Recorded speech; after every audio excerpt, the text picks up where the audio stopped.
By March 1905, British explorer Gertrude Bell had already traveled extensively through the Levant, crossing plains, deserts, and mountains. As she descended from the Alawite range into the Orontes Valley, the ancient town of Hama revealed itself in a sudden opening of landscape, a hidden city nestled deep in the folds of the riverbank. The Orontes issued from the town below us amid gardens of flowering apricot trees. The golden evening light lay behind the minarets, and a great na'ura ground out a delicious song of the river.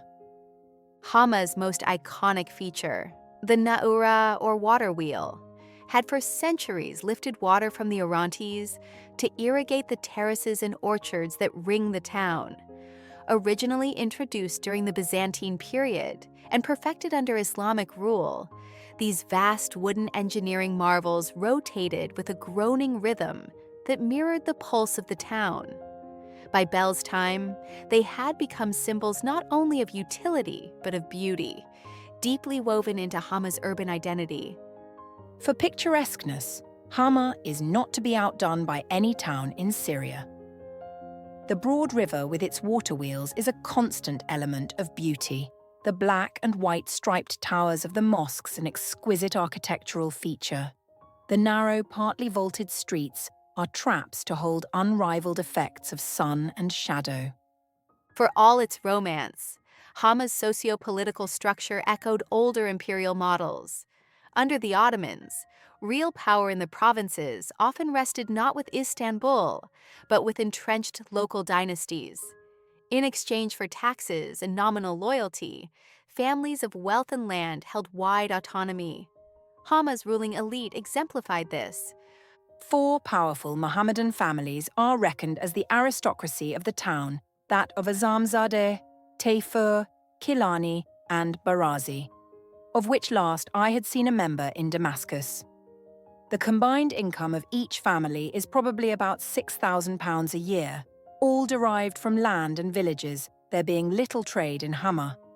Before the Ottoman government was established as firmly as it is now, these 4 families were the lords of Hama and the surrounding districts. They are still of considerable weight in the administration of the town, and the officials of the Sultan let them go pretty much their own way, which is often devious. From the tall riverbanks to the vaulted souks, Bell moved through Hama with introductions facilitated by acquaintances from earlier stops. Yet many of the most revealing encounters happened by chance. One such moment occurred on a dusty road near midday.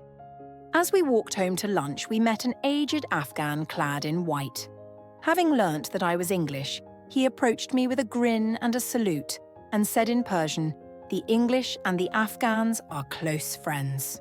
He was in fact as well informed as the British public, possibly better informed, of the interchange of visits and civilities between Kabul and Calcutta. The moral of the episode is that the report of what happens in the remotest corner of Asia is known almost immediately to the furthest end, and that it is scarcely an exaggeration to say that if an English regiment is cut up on the borders of Afghanistan, the English tourist will be mocked at in the streets of Damascus. Bell's reference was to the British defeat in the Second Anglo-Afghan War in 1878, a conflict which had deeply shaken British prestige in the East. That war had begun as part of the Great Game between Britain and Russia over Central Asia, when Britain invaded Afghanistan to block growing Russian influence. Though the British ultimately installed a friendly emir in Kabul, the war was marked by humiliating reversals, particularly the massacre of the British envoy and his escort in Kabul in 1879, which triggered a brutal retaliatory campaign. The earlier First Afghan War in 1839 had ended in even greater catastrophe. After a poorly managed occupation of Kabul, the British Army's retreat through the mountain passes ended in near total annihilation. Only one British survivor reached Jalalabad. Bell's remark about street-level mockery in Damascus is a telling reminder that within the Ottoman Empire, even across great distances, and without modern telecommunications, political gossip moved fast, riding on caravan routes and whispered in mosques.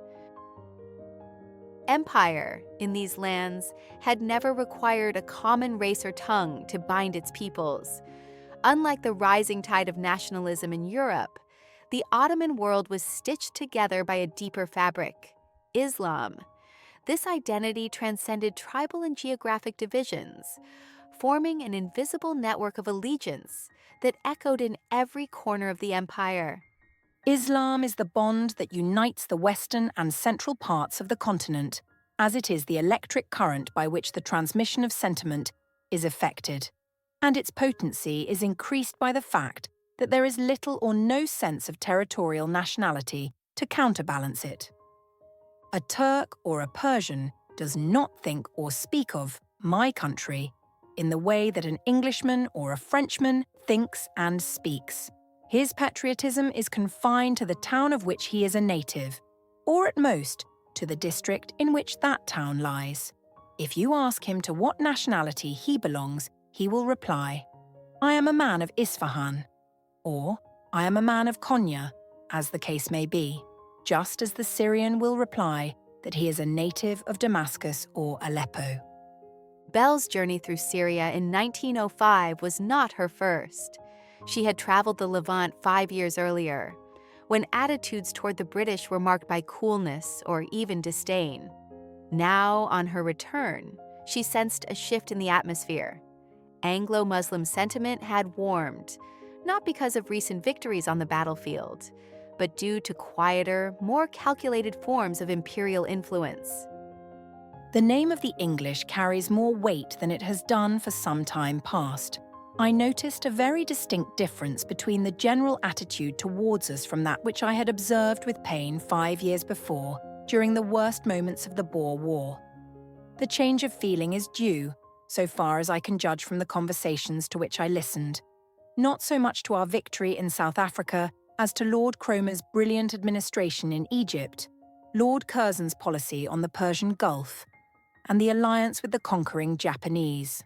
Lord George Curzon, as Viceroy of India, had expanded British influence along the Persian Gulf, transforming its coastline into a network of protectorates. By concluding treaties with Gulf sheikdoms, Britain effectively elbowed the Ottomans out of their nominal authority in the region, without firing a shot. Yet this did not stir resentment in Syria.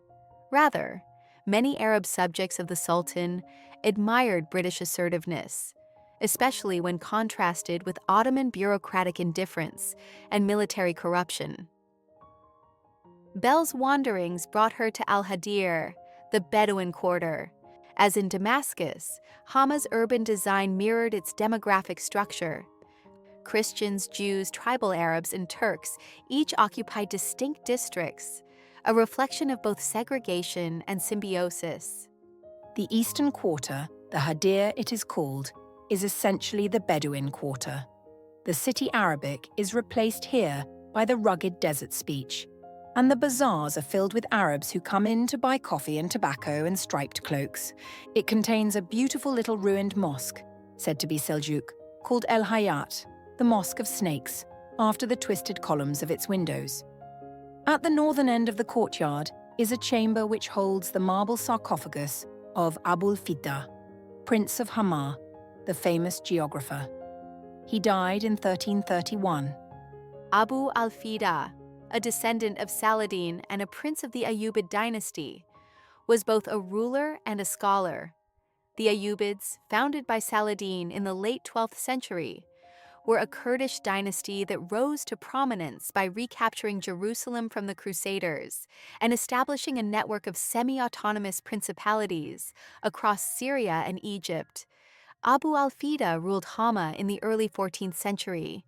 He authored the Taqwim al-Buldan, Geography of the Countries, a geographic compendium organized alphabetically by place name, notable for blending classical Islamic sources with his own travel observations. The work was widely translated in Europe and used by later geographers and historians.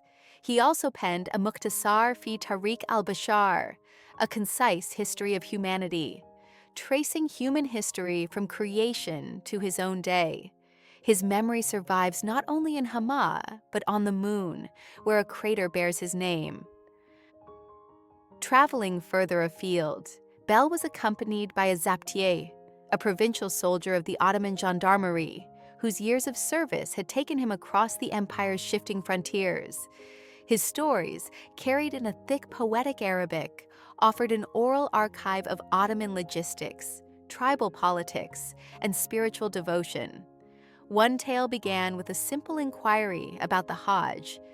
I asked him of the road to Mecca and of the hardships that the pilgrims endure upon the way. By the face of God they suffer, said he. 10 marches from Ma'an to Meda'in Saleh, 10 from there to Medina, and 10 from Medina to Mecca, and the last 10 are the worst. For the Sharif of Mecca and the Arab tribes plot together, and the Arabs rob the pilgrims and share the booty with the Sharif. The Sharifs of Mecca, descendants of the Prophet Muhammad, nominally governed the holy cities of Mecca and Medina under Ottoman suzerainty. Within a generation, these same Sharifs would lead the Arab revolt against Ottoman rule, allied with Britain.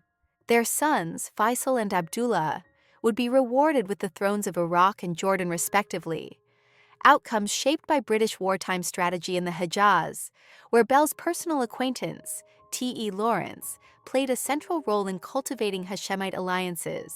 Though not involved in the revolt itself, Bell would later become instrumental in helping Faisal consolidate power in Baghdad and in laying the foundations of the modern Iraqi state. One of Bell's final reflections in Hama came among the ruins of Apamea, an ancient Seleucid city outside the town. Here, in the weeds and stone, she sensed the echo of empire. Here was a Greek king whose capital lay on the Tigris, founding a city on the Orontes and calling it after his Persian wife. What builders raised the colonnades that adorned this and all the Greek-tinged towns of Syria with classic forms used in a spirit of oriental lavishness? What citizens walked between them, holding out hands to Athens and to Babylon? Founded by Seleucus I Nicator, one of Alexander the Great's generals, Apamea was a place where Hellenism did not displace the East, but absorbed and adorned it. After Alexander's death in 323 BC, without a designated heir, his empire fractured into rival kingdoms carved out by his generals. Seleucus, originally a cavalry commander, seized the eastern provinces and established the Seleucid Empire from 312 to 63 BC.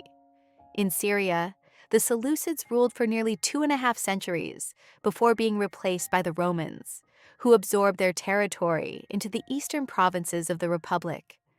At Apamea, where Hellenistic grandeur once brushed shoulders with Persian grace, Bell stood once again at the crossroads of civilizations. Soon, she would turn northward, following the thread of empire into Aleppo.